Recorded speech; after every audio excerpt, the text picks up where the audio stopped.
Hello and welcome to the Open College podcast series. My name is Oxana and I'm the host of this podcast.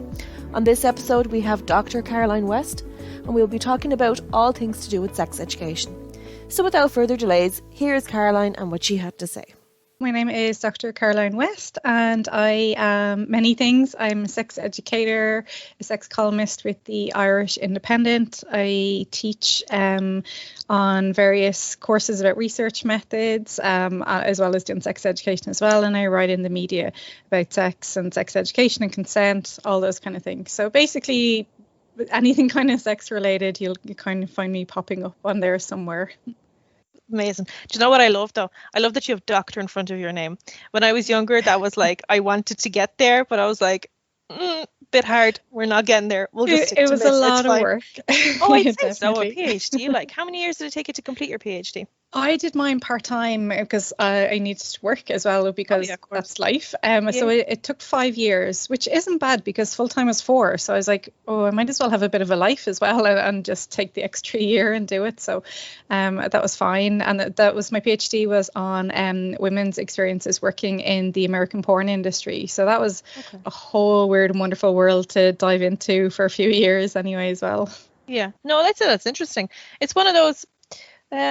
I don't know, can I even say it's a taboo kind of topic? But it is very interesting when you get into it.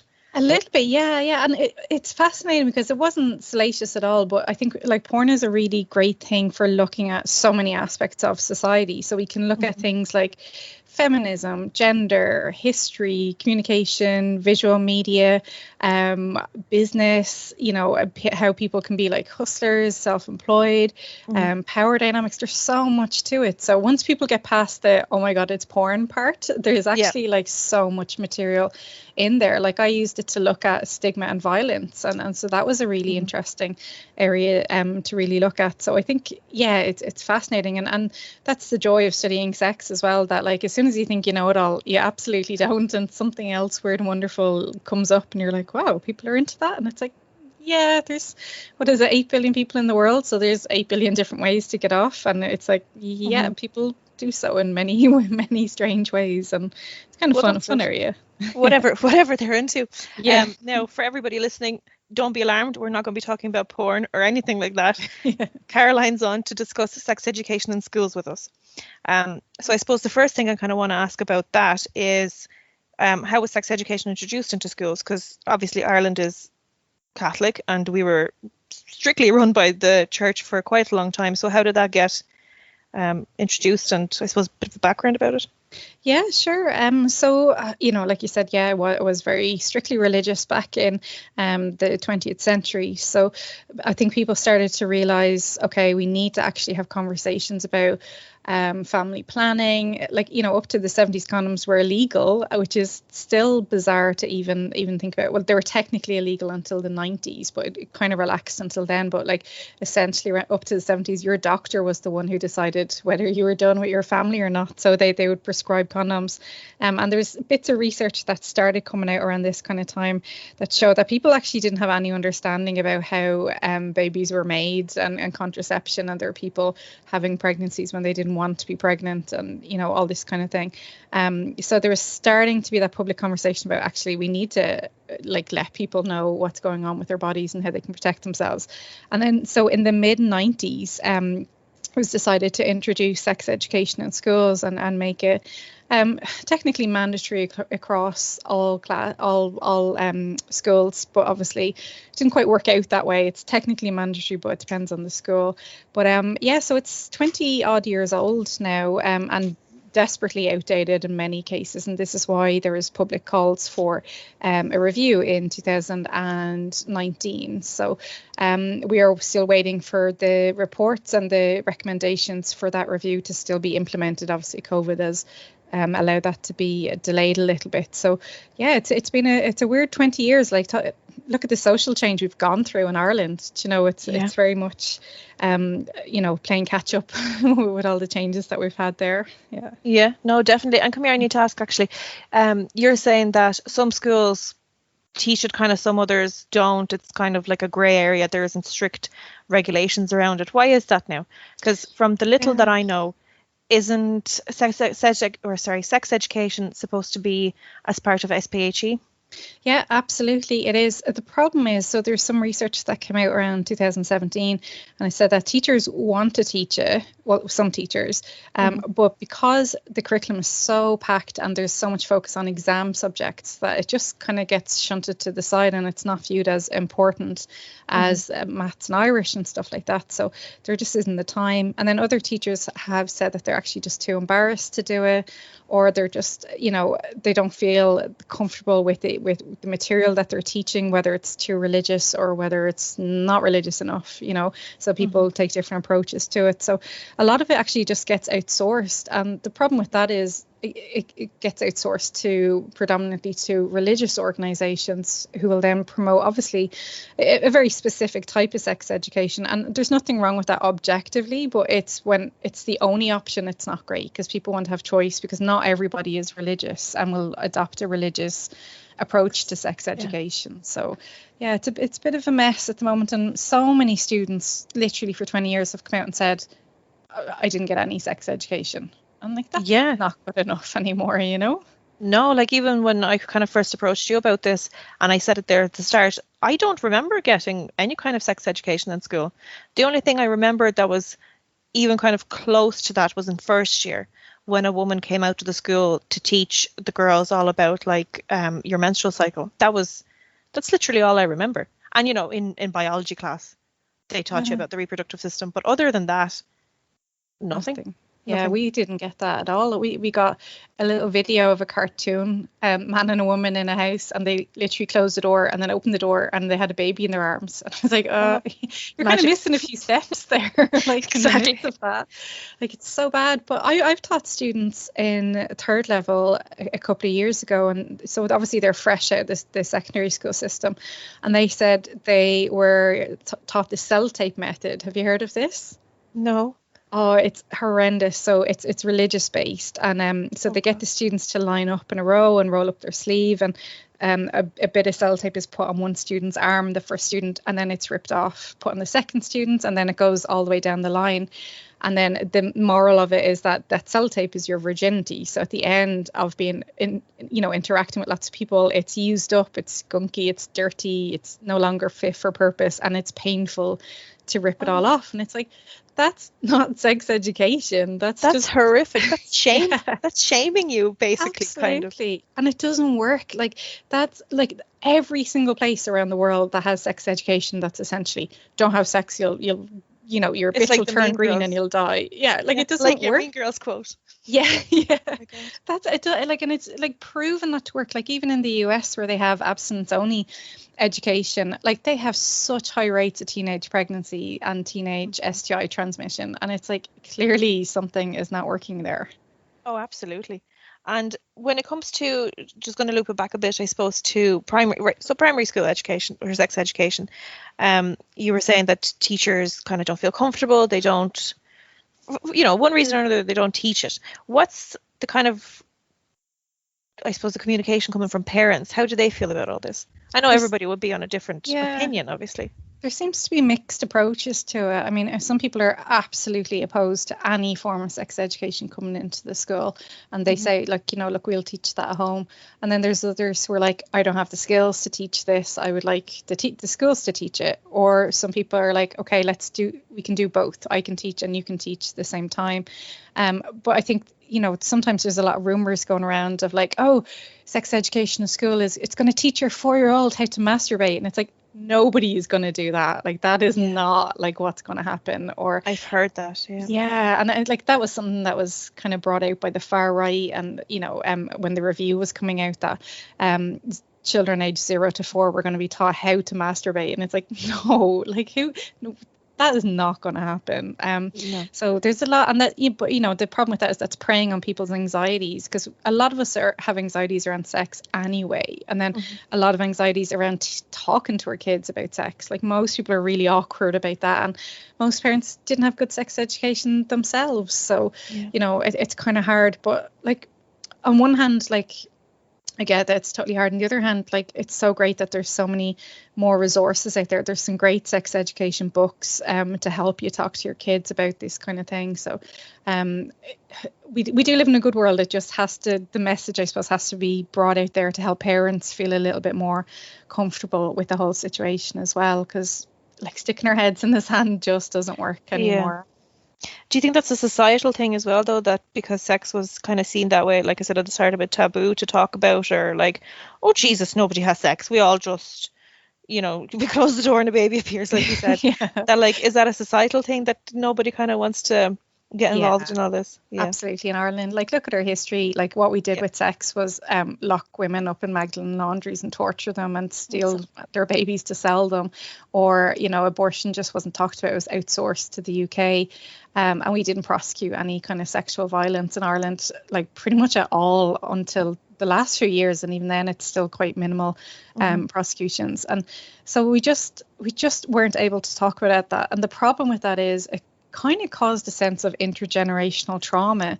If you have so much, like, if you think back to grandparents, like my nanny, luckily enough now only had 2 kids, but her sister had something like 13 kids and about 3 miscarriages, and you're like, you're constantly pregnant or having sex, and some of that may not be consensual, and the damage that does to your body. And but if you're told to basically to shut up and give birth, then that's it. Like, there's no space for talking about the traumas around that, or to even understand what's actually going on with your body, and those things. And it's just turned into this intergenerational trauma about sex is this really scary thing. It's this really traumatic thing, but we don't know how to talk about it. We don't really have the words to describe it fully. And then, so if we don't have the words to describe the bad stuff, we definitely don't have the words to describe the good stuff, like the pleasure part. Like, orgasm is a dirty word for some people, and it's an awkward thing. So we kind of have to tackle both, like the negative sides of sex and the positive sides. Because, I just look at, like, teenagers now, and it's just like they live in a world where sexual violence is quite common and overt. And yet, if we're not empowering them to know what a healthy relationship is and what abuse is and what consent is, I just think we're kind of throwing them to the wolves, and that's just not okay anymore to do that. Yeah, well, that's it, because you just mentioned there that, like, currently now there's so much kind of sexual violence going on, and I've kind of heard a lot of people argue, like, oh, well, this is just a new modern thing that people are coming out about this, because before it was just men flirting, or all this kind of thing. But I don't think that was the case. I think it was always the problem. It's just before it wasn't talked about. It wasn't normalized to talk about it. And also back then, like that, people were just like, oh, they're only flirting with you. Oh, that's just how a man shows you that he likes you or something. Like, no, that's not the case. It's just people are seeing it for what it is now. Yeah, absolutely. And naming all that as rape culture. I mean, if someone's flirting with you and it causes you trauma, that's not flirting. Like, no. That's violence, Yeah. And that's why people are like, oh, I'm afraid to flirt now. And it's like, well, maybe you should reassess how you're flirting with someone if you're, afraid to do it now. Like, if flirting should be fun and easy for all parties involved and obviously consensual. But, this absolutely was going on. And we were first able to really talk about it in terms of institutional abuse. If we looked at the Catholic Church, when we finally started accepting and talking publicly that this was happening, because these were all open secrets in Ireland, we just didn't talk about it.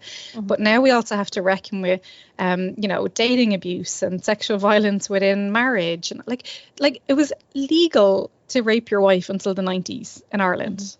That still shocks me. I was like, in my teenage years in the 90s, like, it's not that long ago. And it's just wild. So we don't really have the words for this a lot of the time. The problem is, like, there's research, like Women's Aid brought out a report last year that said, quite a large number of young women had experienced dating abuse, and half of them had experienced it under the age of 18. So it's like, that's not okay. And there's an active consent study, the sexual experiences study, and it showed that something like 30% of women in their first year of college experienced sexual violence, and for men it was 10%, and for non-binary people it was about 20%. And it's like, that's shockingly high, and they're only the numbers that have spoken up about it, because obviously sexual violence is so underreported. So my whole argument about sex education is that it's not enough to just say, here's how you make a baby, or here's what a period is. You have to talk about the emotional side of sex, and the fact that this is a way people can experience quite a lot of hurt and pain and trauma. So we do need to talk about it. like every workshop I've done on image-based sexual abuse lately, just teenagers going, this is rampant in my school and we don't know what to do. And it's like, this is like 16-year-olds having their nudes shared without their consent. Like, it's absolutely horrific. So we need to, like, it's very uncomfortable to think we have to talk to 15-year-olds about sexual violence and consent, but like we do, and they're crying out for it. Like, they want this conversation, but they need people who are trained and objective and not going to come at it from a very shaming way of, well, just don't have sex. Like, you know, that doesn't work. People have sex because it's fun, you know, and not because they're trying to make a baby and stuff. Like, people have sex because it feels good. So they're going to be doing that as a teenager, whether we like it or not. You know, that's nature of life. That's what people do. Yeah, well, that's it. So you can close your eyes to it, but like, it's still happening, whether you like to admit it or not. Absolutely. So then, when it comes to the sex education, and it'll start in primary school, I suppose, how is it taught now, and what would you say, or how would you think it should be taught in comparison? So, I mean, obviously, take the religion out of it. Should it be more scientific? Should it be more from like maybe a counselor perspective, that someone should come in and, you know, teach about the kind of mental well-being side of it, or, you know, combination of things maybe? A bit of all of it, I suppose. I would love it to be very objective. It should be, you know, you need a qualification in Ireland to teach maths, so we should need a qualification to teach sex education. It should be just the same as any other subject, so it needs to be regulated like that. But I think, like, I'm a massive fan of teaching consent from womb to tomb, because if you teach consent to people in primary school, it's not that big a deal when it comes to sexual consent then later on, because you've already established that consent is a vital part of society. So you don't have to teach consent in any regards whatsoever to do with sex. So you teach it as in, do you ever see the little American videos, and they're like kindergarten kids, and before they go into the classroom, they hit a little picture outside the door, and it's like, one is a hug, one's like a fist bump or a handshake. Yeah, and I love that. And I used to do that I used to work in creches. That's how I kind of started off, and we used to do that. It's like, what would you like? A hug, a handshake, or whatever, or even things on like TikTok where I used to see even mothers, they have like, you know, a mommy account or whatever, and they talk about consent in the sense like, do you know the way now, or for even when we were young, an auntie would come over or an uncle would come over, and they're like, oh, give Uncle Bob a hug, and you're like, I don't want to, and then you're forced to give this uncle a hug. You don't want to do it. Absolutely. So this whole thing of like, no, she's not ready for a hug, so just relax yourself. Like, absolutely. And it's so healthy. Like, that's how you model consent, by not forcing your child to be touched by someone that they don't want to be touched by. You know, and I just think that's so healthy. And we can, like, what consent really is about respecting others, you know, respecting their body and having your no respected. So you're teaching kids, like, you don't tickle someone unless they want you to, you know, and that's how and so then when it becomes time to bring sex into the equation, it's not as big a deal, because they already have that huge foundation that's there. So I think that's really important to know. And I think as well, some people are quite shocked that, like, you know, periods start around 9 or 10 a lot of the time these days. And, you know, so 9 or 10 is still primary school. So there's a lot of people who are in primary school and maybe might start their period and they've no idea what's happening and might think they're about to die, or just, you know, something's wrong. And then, you know, I think that needs to be taught, and it needs to be taught inclusive as well. So some people would separate the genders when it comes to sex education, but I think that's really useless, because then you have boys growing up and going, well, sure, just like hold in your period, you know, and it's like, that's not how a period works at all. I wish it was, but so including everyone in it and using inclusive language. We have more than 2 genders, you know, and I don't think there's any need to make things gendered. You know, we have trans people and non-binary people, so we can just say people who menstruate, you know, that includes everybody. So I think a lot of people, young people now, are much more inclusive, and way more than older generations anyway. So I think that would be a really massive start to it. Then you can bring the more sexualized, well, not even sexualized content, that sounds like a salacious word, but just sexual information into second level, you know, when that's a little bit more age appropriate then as well. So I think at the moment we have programs like the Stay Safe program and Before You Decide, and they're really good because they teach about, you know, how to protect yourself from abuse. And I think that's really important for young people to know about. But there are some people who absolutely want zero of that out there, you know, and they don't even want their kids to be taught how to identify if someone's touching them in a bad way. And I think that's not really okay, because we have to face up to the fact that child abuse is, you know, fairly common, which is horrific to have to say that even, you know. Yeah. No, it's a really scary thing, but it, like I said, I agree with you. It should, and I would like to think everybody would agree with this, that this kind of thing should be taught from an early enough age when a child can understand, and have it age appropriate, obviously, and like you said, bring it up through the levels. Yeah. So I suppose, what can you tell us about the Flourish program? Yeah, so this made quite a lot of headlines recently, and this is a religious Catholic or sex education program, and it was taught in very reductive terms that sex was a gift for God to be saved within heterosexual marriage in the context of having babies, and that puberty was a gift from God. And again, look, I have no problem with Catholic sex education if that's where you want to go, but when that can't just be the only option available to us, and that's not how most people have sex anyway.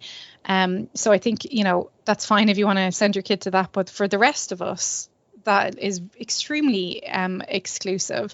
You know, we already have quite a lot of sex education programs that exclude our queer young people, who are then reporting, you know, something like 73% of our young queer people report being bullied at school and feeling isolated and suicidal. And it's like, that is not okay. So inclusive sex education is one way to look at this. But I think if you aren't, you know, the Catholic education is obviously not going to teach you different methods of birth control and contraception, because it's outside their teaching.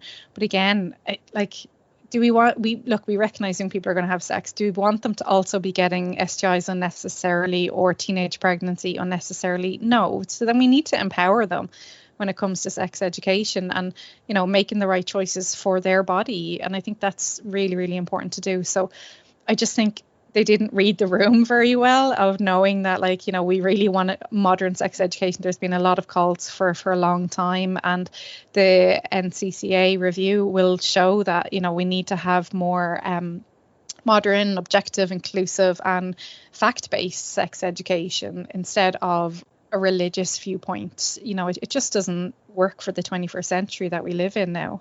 And has anything kind of, I know you're saying there's all this research, but is anything actually getting developed to have a more kind of comprehensive sex education? Yeah, the review recommendations were published around, I think around December 2019. So it was a two-stage review. The first stage was open to parents and teachers and students and kind of interested parties.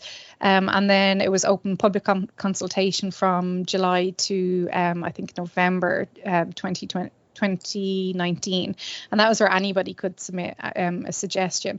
And then the recommendations seemed to be quite good. You know, they did recommend, look, we do need to talk about porn, even though they were quite like, look, we need to talk about the harms of porn. So just, you know, that may be a very narrow lens, but they also recommended talking about contraception and to definitely make it inclusive of different genders and sexualities as well. And now Leo Varadkar came out in the Dáil a week or so ago and said that LGBTQI relationships should be covered in sex education as well. So it seems like it should be kind of moving in that direction. So hopefully it will be there. Now the problem with that review is that you can be as inclusive and fantastic and modern as you want, but sometimes the ethos of the school is Catholic, because I think the church owns something like 90% of the schools, so they may not just teach it in the school. So Ruth Coppinger, the politician, tried to bring in a bill that said regardless of the school ethos, objective sex education should be taught. Now that bill never made it into law,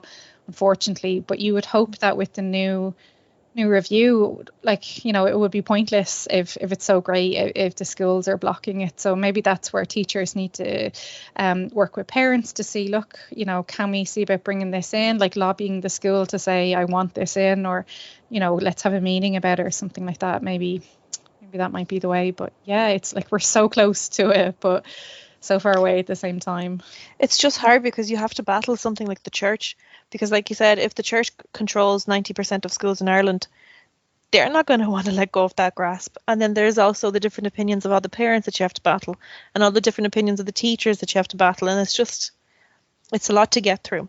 Yeah, and in the midst of all that battle, the kids are missing out. Yeah. You know, it's like we can fight over the ideology of like what's right and what's wrong, and in the meantime, kids are out there getting STIs unnecessarily, or you know, being violated, or just being in abusive relationships, and it's like it's just not good enough. Like it's absolutely not good enough anymore. Yeah, no, definitely the awareness really needs to be there. And then I suppose when you compare it to other countries, even let's just say in Europe, like how do we compare? Pretty badly to some places. The UK are kind of reviewing their sex education at the moment in some places.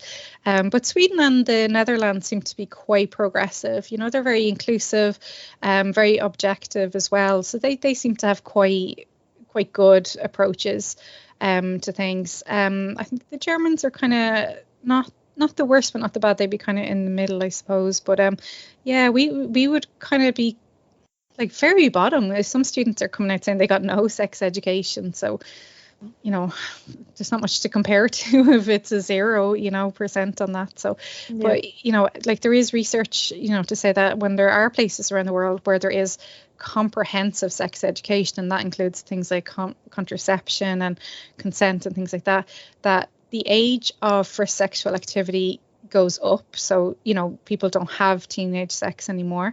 They're more likely to use contraception. They're more likely to understand consent, and they feel more empowered to start having sex on their own terms when it's right for them. And it's like, surely all of that is a really good thing, you know, like that's none of those examples are bad things. So even if you were like desperately opposed to sex education, surely it's a good thing to want to make kids have sex at an older age, or to, you know, not have unwanted pregnancies. I don't see how that's a bad thing, you know, to have. No, it's absolutely not. But I suppose it's kind of hard to battle with people and how, I suppose, their moral compass and how they were brought up, again, by an even older generation than us. So if they think whatever way they were brought up is correct, and, oh, sure, look, I turned out well, and, you know, all this kind of thing, that they maybe immediately think that, well, my kid's going to be no different and they're going to turn out fine. But again, you have to think about how, like, the world is changing. Like, just because you were fine doesn't mean that the same will apply to your child. Hopefully it will, but who says? Yeah, absolutely. And look, like, you know, when we were growing up and all the rest, we didn't have to deal with image-based sexual abuse in schools. No. You know, what we used to call it as revenge porn. That just wasn't a thing. And we didn't have smartphones, so we weren't watching porn, you know, in our pockets and stuff like that. It's a very different world out there. And, you know, it's just, I just don't think we're empowering people by refusing to give them decent sex education now, because you can't rely on parents, because like we said, parents didn't have that themselves. And maybe parents who even want to, you know, they mightn't have the literacy skills to look into it, or language skills. You know, we have lots of parents here whose English isn't their first language, things like this. So it's, you know, it's a complicated area. So I think treating people with compassion and kindness, and recognizing this is a very anxiety ridden area for most people, I think is, like, you know, the key to start, I think. And what about then, so obviously this is going to be like, everyone's going to have different opinions of it, but what about, say, to the parents who do want their children to get a sex education and they're just not getting it in schools? Is there places that they can go to? I want to say like an extracurricular, but you mean like maybe like a workshop or something that's done, that they can do it separately outside of school? Yeah, there are some. There's an amazing sex educator called Sarah Sproul, and she teaches sex education in schools, but she also helps parents. She runs workshops for parents to get more comfortable with parenting, especially around the concept of sex and sex education, and going, you know, oh my God, how do I deal? My kid just asked me about what a clitoris is. How do I deal with that? Which is probably terrifying for most parents to go, oh, I gotta answer this somehow, you know. And so that's amazing to have a great resource there. I think for parents as well, when it comes to things like porn, there's a website called thepornconversation.org, which is really great because it gives kind of age appropriate tips on how to talk to your kids about porn, and it's very much has the message of, you can't stick your head in the sand, so let's get on with it and let's learn how to deal with this. So I think that's really good. You can also ask your school as well, like, to bring in people like Sarah to give education in the school. So I think that's really important. You know, she's well used to teaching around as well. There's also another woman, Jenny, I think her name is, and she works works with Life Connections, and they teach in primary school as well. So there are options out there. You know, it's just getting the school to kind of get on board, but maybe talking to the other parents and going, hey, here's these like non-religious, kind, calm, inclusive educators out there. Like, why can't we ask the school, would this be an option? Or maybe ask if they'll do like a private lesson or something like that, you know? Yeah, no, definitely. I think that's a really good idea, because even after I asked it, I was like, maybe that's a bit stupid to ask, because I don't think anybody who's 15 or 16 wants to sit in a sex talk amongst strangers their own age. Yeah, no, it can be an awkward thing. But actually, you know, I found teaching first years and stuff in colleges, Zoom and stuff like that has been really good for it, because they've gotten to ask questions that they would never go to a class for, or never put their hand up in front of their peers and say, hey, you know, I have this question. They would never do that. And, you know, one of them at one of my courses said, hey, how do I go about losing my virginity? It's like they'd never ask that in you know, a physical class. So I think, you know, exploring the world of online sex education for young people is really, really important. And there are resources out there. And I just think that takes away that awkwardness factor of, you know, you have to be there, you know, blushing away in the classroom and getting all awkward and not making eye contact and stuff. Whereas you can just jump on Zoom with you know, not even with your full name, and just join in. I think it's fantastic. Oh, definitely. It's like online kind of presence definitely helps in things like this. I do think, because you're just saying there that they're also kind of brave enough to ask things. I wonder, is that a generational thing as well? Because what are they called? Gen Z now, is it? Yeah. I've heard people say that they're just so open about things. They're just brave about everything. They're very like everything that people my age are not, apparently. So I wonder if it's that's just kind of their generational thing, that it's just, it is what it is. Let's all talk about it. No judgment, no stigmas, you know? Yeah, I think it can be a little bit, you know, when last time I was teaching in a classroom, I had a few people in my classroom, they come up and say, oh, my friend is queer and or they're trans. And I was like, it's amazing, like, to see that someone that's so young can be out so you know, publicly at that age. I think actually I saw research the other day that the age of first coming out in Ireland used to be something like 30 something, and then it dropped to 22, and now it's at like 17 and a half. And I just think it shows that people are feeling more comfortable and safer, you know, to be able to come out. So that's fantastic.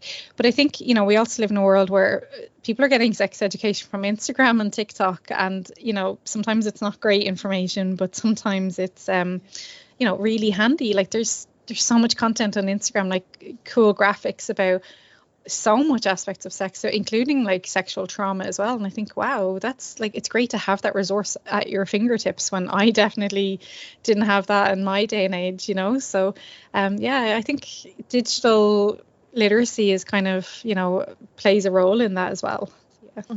Yeah, definitely. And the other thing I wanted to ask, because I suppose it kind of comes up under the topic, but correct me if I'm wrong. So the other thing, because we were talking about it, when I was in school, I remember us being shown an abortion video. And again, it was all very one-sided. It was all like, it was basically like a scan and you see the baby being aborted. And obviously it's horrific to look at, but it was taught from one angle of how horrific it is. It isn't taught from the other angle of, well, you don't know the circumstances of why that's happening. Yeah, it's very religious and is essentially kind of brainwashing through horror, you know. Like I would have said, we had that class as well, and we had someone coming out and giving us the little pins of like kids' feet at age, I don't know, 6 weeks or whatever or something, and we'd wear that and be like, oh, people who have abortions are monsters. And then we kind of grew up and went into the world and was like, actually it's a bit more complicated than that, and there's so many reasons why people get abortions, and it just was never thought about from that perspective. So this is why, you know, this, you know, I would identify as pro-choice, but I understand that a lot of people are anti-abortion, and that's none of my business. The same way being pro-choice is none of their business, you know. It's literally no one else's business apart from the person who's having the abortion, for all their reasons. So, but I think we don't understand that unless we hear about it and we learn about other perspectives and learn things in a very objective way. So, you know, it's not a great way to just teach things from one side of things. So yeah, you know, that's true. And I think sorry, go on. No, go ahead. I was going to say, it's one of those topics that I feel maybe sometimes people won't fully have a formed opinion of it until, God forbid, they somehow experience it either themselves or through somebody close to them. Absolutely. Yeah, absolutely. Or even I remember during Repeal, Tara Flynn had a great play on, and she talked about her abortion.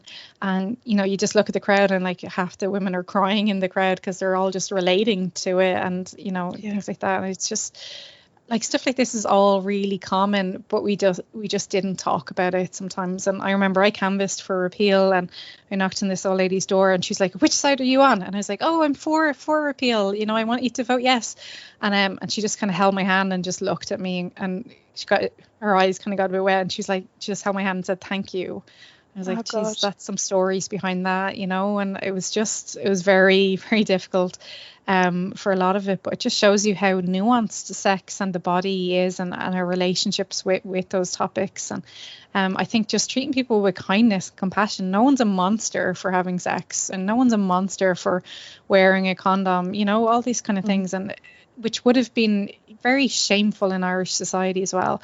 Like the fact that you couldn't even get condoms was just wild. Like, it's just absolutely shocking. But yeah, it just shows you like we have come very far, but on the same stage we still haven't, because once we get that piece of good sex education in, then I think we start empowering a lot of people. But when we're at the stage now where we have like quite a large volume of first years going into college, and they've either already experienced sexual abuse or they're going to experience it in their first year, that's absolutely not okay. And like even bigger than that, I wrote an article the other week for the Examiner on how sex education can change the world. And it's true because, I've worked 7 years in refuges, and they're just full constantly. And it's people who, hadn't maybe learnt about what a healthy relationship was, didn't spot the signs, of what abuse was, all this kind of thing, or were subject to stigma from family or friends who didn't understand what domestic violence was.